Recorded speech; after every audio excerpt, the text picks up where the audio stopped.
আসসালামাইকুম আপুরা ভাইয়ারা। তো আজকে তাড়াতাড়ি সকালবেলা ঘুম থেকে উঠে আগে খিচুড়ি বসিয়ে দিয়েছি। খিচুড়ি আর ডিম ভাজি আজকে সকালের খাবার। এবার দুপুরে রান্না বসিয়ে দেব। তো খিচুড়ি করে ফেললাম আর ডিম ভাজি করব। ততক্ষণ পর্যন্ত আপনারা আমার সাথেই থাকুন। ডিমটা ভেজে নিলাম, ডিম ভাজা হয়ে গেল।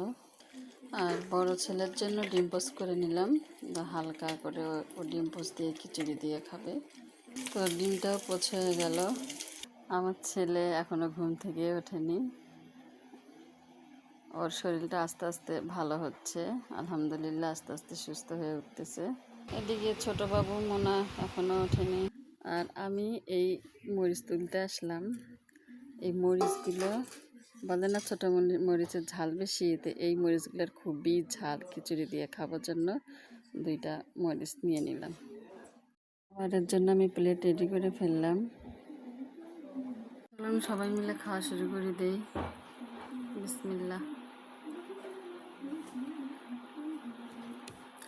আর মরিচ খুব ঝাল।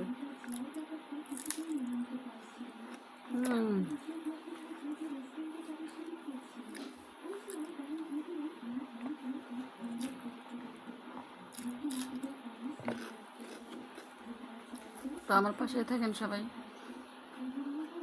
খাওয়া শেষ করে একটু চা খেয়ে নেব, তাই চা বানিয়ে ফেললাম। দেখুন মা ছেলে চা খাচ্ছি, আবার একটু গানও শুনছি।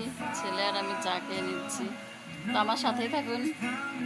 না আমি একটু ওই যে পুঁই শাক দিয়ে ডালের বড়া করব, তাই আমি কিছু শাক তুলে নিচ্ছি। তো অনেক সুন্দর কিন্তু শাক হয়েছে দেখেন।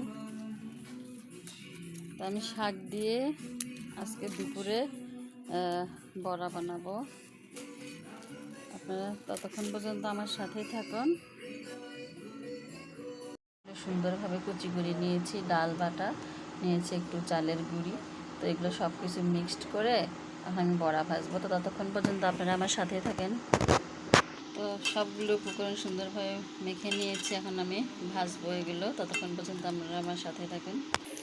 তো বড়াগুলো আমি ভাজতে দিয়ে দিলাম। তো দেখুন আমার বড়াগুলো ভাজা হয়ে গেল। তো আমার বড়াগুলো শেষ পর্যন্ত ভাজা হয়ে গেল। বড়া ভাজা শেষ করে আর এখানে পাঙ্গাস মাছ ভুনা করছি। তো কে কে পাঙ্গাস মাছ আর বড়া পছন্দ করেন অবশ্যই কমেন্ট করে জানাবেন। আমার রান্না করা শেষ, আর এখানে আমার ছোটো বাবুকে আজকে নাড়িয়ে বেল্টি করে দেওয়া হয়েছে। তো আমার ভিডিও যদি আপনাদের ভালো লেগে থাকে তাহলে অবশ্যই লাইক কমেন্ট শেয়ার করবেন। শুভ জুম্মা মোবারক সবাইকে। আল্লাহ হাফেজ।